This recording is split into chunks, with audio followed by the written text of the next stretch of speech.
함께한 사람들이 12제자와 더불어 그 비유들에 대하여 물으니 하나님 나라의 비밀을 너희에게는 주었으나 외인에게는 모든 것을 비유로 하나니 이는 그들로 보기는 보아도 알지 못하며 듣기는 들어도 깨닫지 못하게 하여 돌이켜 죄사함을 얻지 못하게 하려 함이라. 너희가 이 비유를 알지 못할진대 어떻게 모든 비유를 알겠느냐. 어제 이어지는 말씀인데요, 4장 1절 말씀을 보면 예수님께서 바닷가에서 가르치시는데 무리들이 많이 모여서 온 무리들이 바닷가 육지에 있다고 했습니다.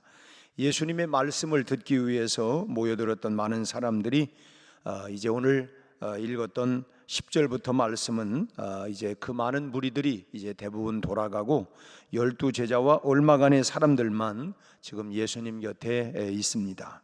그때 남아있던 사람들이 예수님의 그 씨 뿌리는 비유의 뜻을 묻는 것입니다.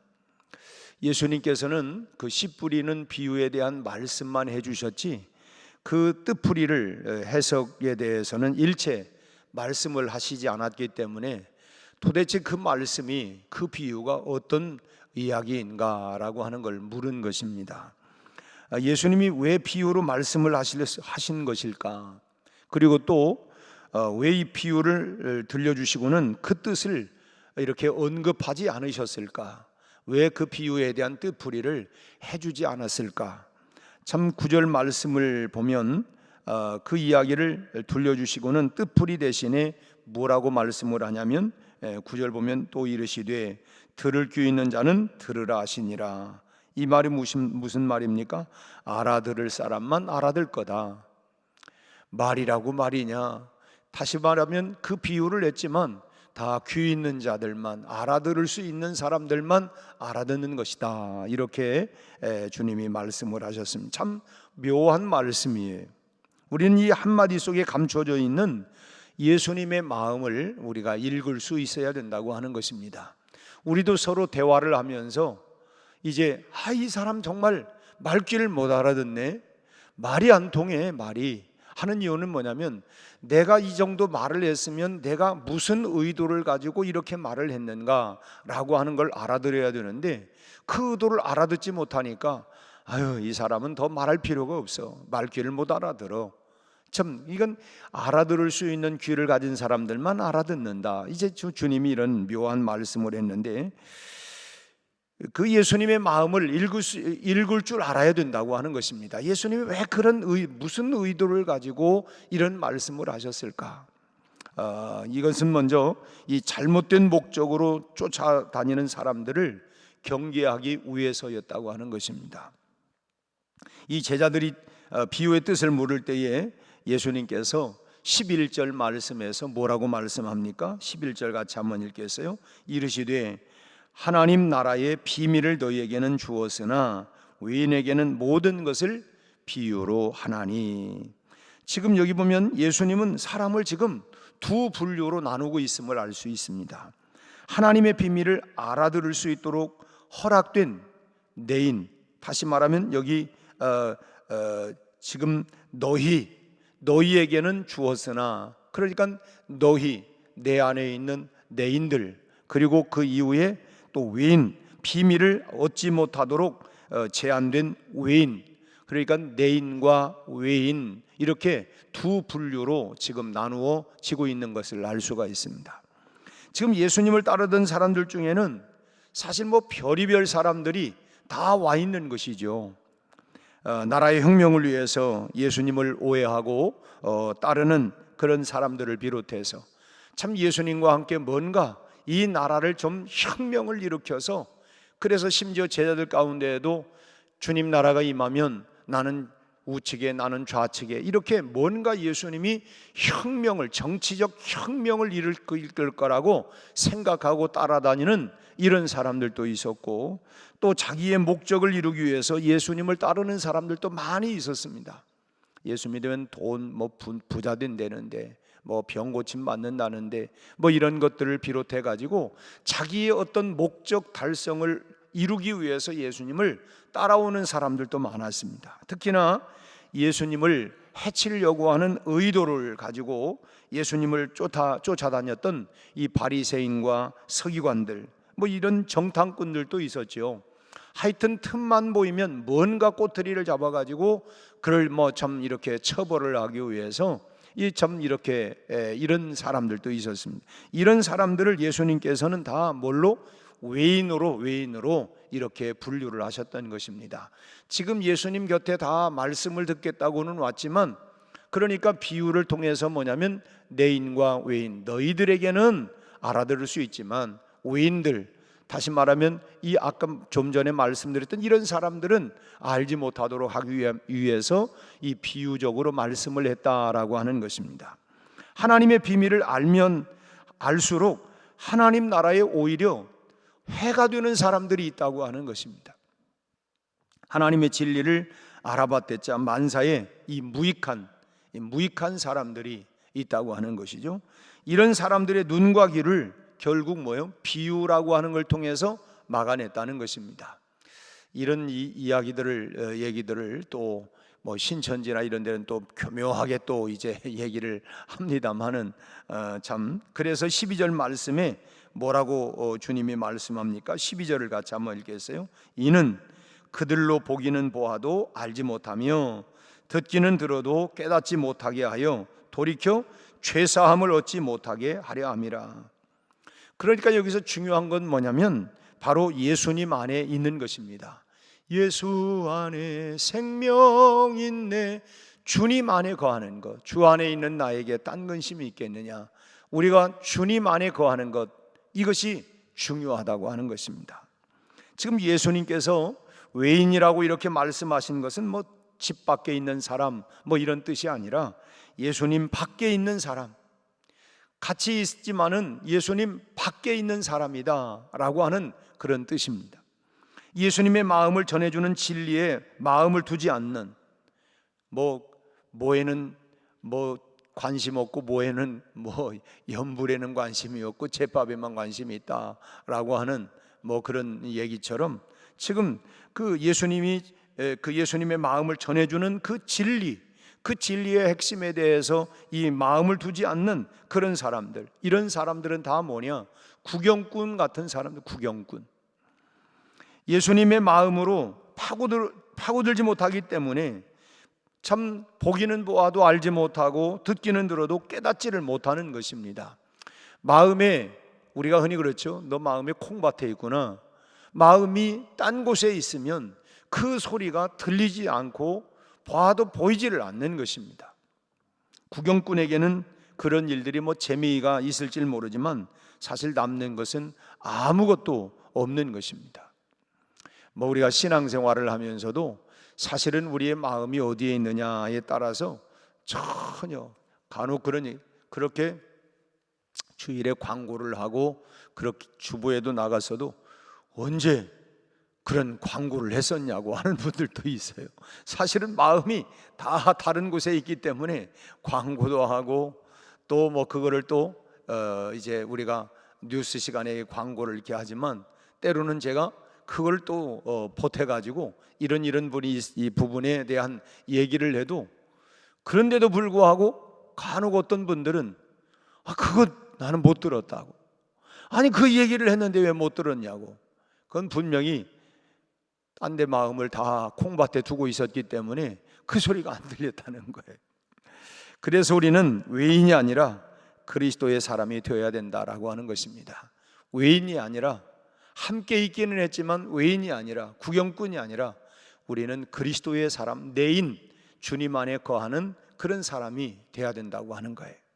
예수님의 비유를 듣고 남아있던 사람들이 있었다고 하는 것을 우리는 주목해야 합니다. 다 떠난 게 아니라 지금 그 주변에 또 남아있는, 지금 예수님의 제자들이야 뭐 당연히 그곳에 남아있어야 하는 사람들인데, 그러나 제자가 아닌 사람들도 거기에 남아 있었다고 하는 것입니다. 10절 다시 돌아가서 보면 10절을 같이 한번 읽겠어요. 예수께서 홀로 계실 때에 함께한 사람들이 12제자와 더불어 그 비유들에 대하여 물으니, 제자와 더불어, 그러니까 함께한 사람들이 12제자와, 대부분 사람들은 다 이 구경꾼들, 외인들은 떠나갔지만은 그래도 그 진리에 대해서 더 깊이 알고자 하는 일부 사람들과 12 제자들이 이제 남아서 물었다고 하는 것입니다. 이 사람들이 왜 남아 있느냐? 아직 자신의 병이 고침을 받지 못했기 때문에 그것도 아닙니다.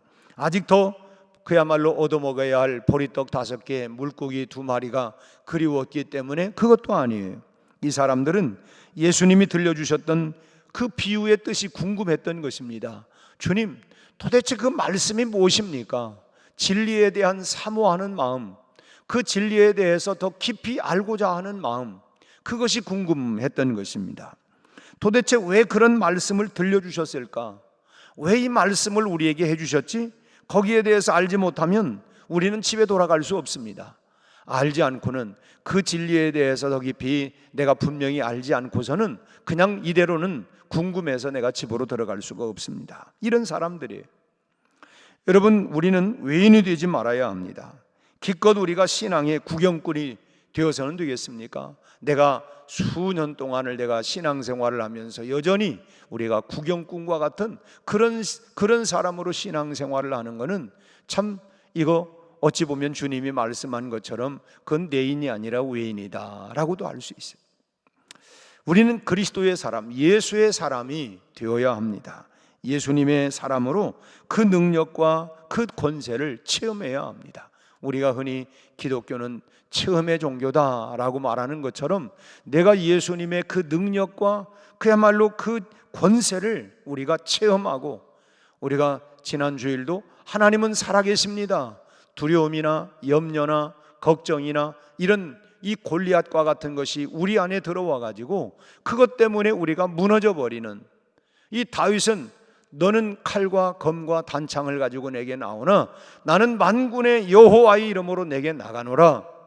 하나님은 살아계신다, 하나님은 나와 함께 하신다, 하나님은 날마다 나와 더불어 세상 끝나늘까지 나를 도우신다. 이 믿음을 가지고 우리가 담대히 나가면서, 그러면서 우리가 그때그때마다 내가 참 무너질 것 같고 내가 넘어질 것 같지만은 지나고 나니까 이게 아니구나, 하나님의 은혜구나. 우리가 정말 하나님이 나와 함께 하시는 그 권세와 능력을 체험해야 그게 능력이 되는 것입니다. 그래야 내가 신앙생활에서 참 주님이 나와 함께 하신다, 오늘 또 나와 함께 하신다, 그런 믿음을 가지고, 그러기 위해서는 우리가 늘 하나님, 주님과 예수님과 함께 있어야 합니다. 예수님과 함께 있기를 즐겨하는, 정말 주님과 함께 하는 것, 그것이 주와 함께 길 가는 것 즐거운 일 아닌가? 날마다 순간마다 주님, 내가 오늘 성전을 떠날 때 주님은 성전만 잘 지키고 계세요? 나는 내 볼일 다 보고 다시 돌아올 때 그때 만나요? 이게 아니라 우리가 어디를 가든지 주님과 함께 늘 함께 동행하는 것, 깨달음이 있을 때까지 우리가 말씀을 듣고 확신이 올 때까지 우리가 참 그 말씀을 붙잡고 기도하는 법을 우리가 배워가야 된다고 하는 것입니다. 여러분, 우리가 말씀이 깨달아질 때까지 정말 예수님의 옷자락을 붙잡는 이런 마음과 심정을 우리는 가져야 합니다. 주님, 내가 이 말씀을 깨닫지 아니하고서, 이 비유가 무슨 비유입니까? 이 말씀을 깨닫지 않고서는 내가 떠날 수가 없습니다 해서 그대로 남아서 예수님께 물었던 그런 것처럼 우리가 늘 진리에 대한 사모하는 마음을 우리가 가져야 된다고 하는, 머리로 이해하는 것, 그것이 깨달은 게 아닙니다. 그렇죠, 나도 어떤 분들은 우리 집사람은 교회는 안 나오지만 성경을 여러 번 읽어가지고 다 압니다. 머리로 깨달은 게 문제가 아니에요. 여러분, 주일날 말씀을 듣고 그것으로 끝나버리는 성도들도 상당수가 있습니다. 들은 것은 들은 것이고 생활은 생활이고, 그건 다 교회에서 하는 말이고, 그건 목사님이 하는 말이고, 또 나는 나고, 그건 교회에서 하는 생활, 또 나가서 하는 생활, 그건 별도로 다 각각 참 이런, 그저 그냥 교회에서 하는 말은 목사님이 하는 말이야, 다 좋은 말이지, 다 좋은 말 오늘 다 잘 들었다 생각하고 집으로 돌아갑니다. 그것으로 끝나는 거예요. 그 말씀이 내 삶으로 녹아져서 그 말씀이 역사할 수 있도록 해야 되는데, 그냥 들은 것으로 그냥 좋은 말 들었다, 뭐 이런 것으로 그냥 끝나버린다고 하면 내 삶에 아무런 능력도 변화도 나타날 수가 없다고 하는 것입니다. 이런 분들은 그야말로 하나님의 말씀은 살아서 운동력 있고 좌우의 날선 어떤 검보다도 예리하여 우리의 혼과 영과 및 관절과 골수까지도 찔러 쪼개는 이런 능력의 역사를 체험할 수가 없는 것입니다. 말씀을 받았으면 그 말씀이 내 안에서 역사하기까지, 그 말씀이 내 삶 속에서 나를 변화시키고 내 삶을 새롭게 하기까지 그 말씀을 부여잡고 우리는 기도하는 것이 필요한 것입니다. 하나님, 이 말씀이 내 안에서 살아서 나를 변화시키는, 나를 새롭게 하는 그런 말씀이 될 수 있도록 역사해 주십시오. 그 말씀이 나에게 그런 능력이 될 수 있도록, 정말 살아서 운동력이 있는, 나는 정말 그 말씀으로 인하여 내 삶이 이렇게 변화가 일어났습니다, 그 말씀이 내 안에 들어와서 나를 살려냈습니다, 나를 변화시켰습니다, 내 인생관을, 내 삶의 가치관을, 내 경제관을, 내 시간 모든 관들을 나를 변화시켰습니다. 그것이 살아있는 말씀이라는 거예요. 그래서 하나님의 말씀은 그냥 책 속에 있는 그냥 하나의 글이 아니라 이 말씀이 살아서 내 삶을 변화시키는, 그래서 살아서 움직이는, 역사하는 능력의 말씀이 돼야 된다고 하는 거예요. 오늘 본문에서 예수님께 남아있던 사람들로부터 우리가 배워야 할 그런 것이 바로 이런 부분들입니다. 말씀을 계속해서 소가 풀을 막 뜯어먹고 그 다음에 이제 되새김질을 하잖아요. 계속해서 되새김질을 합니다. 우리가 말씀을 묵상한다라고 하는 것은 바로 되새김질 하는 거예요. 내가 그 말씀을, 지난주에는 우리가 내 안에 있는 골리앗을 무너뜨려라. 내 안에 골리앗이 뭐지? 그래, 오늘 또 염려가, 근심이, 걱정이, 이것이 나를 무너뜨리려고 하는 이런 골리앗이구나. 주님, 내 안에 이런 두려움, 염려, 근심, 걱정, 아직 미래 오지도 않았는데 미리 그냥 지레 겁먹고 오는, 나를 무너뜨리려고 하는 이 골리앗, 주님, 오늘 하나님의 말씀, 하나님은 살아계십니다. 주님은 오늘 또 나와 함께 하신다고 했습니다. 주님을 의지하는 믿음으로 내 안에 있는 모든 이 두려움과 염려의 골리앗을 무너뜨릴 수 있는 믿음의 능력, 말씀의 능력을 내게 주옵소서. 그리고 그렇게 나갈 때에 지나고 나니까 정말 하나님의 은혜였구나. 그래서 정말 은혜 아니면 살아갈 수가 없고, 기도 아니면 내가 살 수가 없고, 하나님의 말씀이 아니면 내가 이런 고비고비들을 넘어갈 수가 없고, 그것이 뭐예요? 내가 능력으로 내가 체험해 나가는 것입니다. 그래서 예수님께서 또 말씀을 해주시고, 그럴 때에 그 말씀이 또 내 것이 되고, 그 말씀이 또 내 것이 되고, 우리가 매일매일 밥을 먹으면서 그 먹은 밥이 나에게 자양이 되어서 모든 에너지를 공급해서 머리부터 발끝까지 혈관을 통해서, 그래서 이게 산소와 더불어서 다 영양분들을 다 공급을 해서 우리가 살아가는 것처럼 하나님의 말씀을 통하여 내 삶에 우리의 심령과 골수까지 그 하나님의 은혜가 공급이 되어서, 그래서 나를 살려가는 거예요. 세상이 우리가 날마다 눈 뜨면 걱정이다, 뭐 이런 말들 많이 하잖아요. 차라리 내가 잘 때가 제일 행복하다. 참 어찌 잘 때가 제일 행복하다면 아예 자버려야죠. 근데 우리가 그때가 아니라 우리가 살아있을 때가 우리가 행복한 거지, 뭐 그만큼 뭐냐면 어려움과 고난과 근심과 걱정이 많다는 거죠. 그래서 우리가 그걸 어떻게 해요? 우리가 살아가는 동안 세상이 그야말로 녹록하지 않고, 그렇게 세상이 그냥 우리가 뭐 룰루랄라하고 살만한 세상이 아니라 얼마나 험난한 세상입니까?